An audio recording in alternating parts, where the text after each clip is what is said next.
of undigested food from our body. Now we see first ingestion.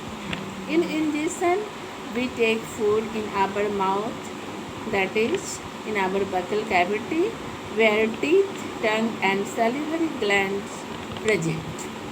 Teeth cut the food and our molar and premolar teeth, that grind the food, and tongue mix the saliva in our food to make it soft to easily go into our esophagus.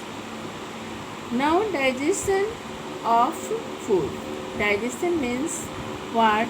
The breaking down of complex food, the food which we eat, as for example chapati, boiled rice, we eat pulses, vegetables, all are present in complex form, that is in the form of carbohydrate, in the form of protein, vitamins and minerals.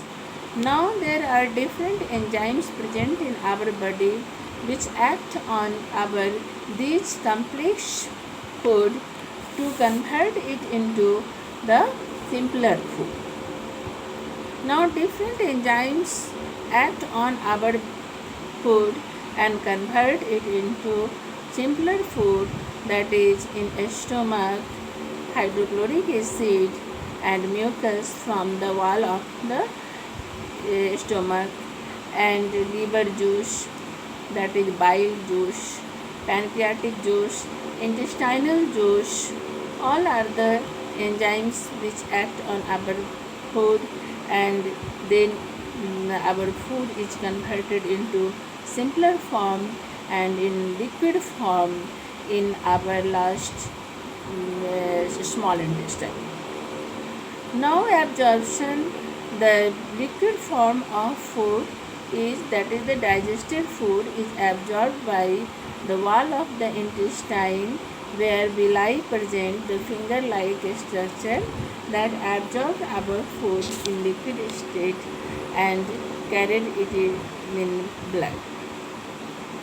Then undigested food assimilation. Then assimilation process comes, in which utilization of this absorbed food is done by different parts of our body to grow and formation of new parts.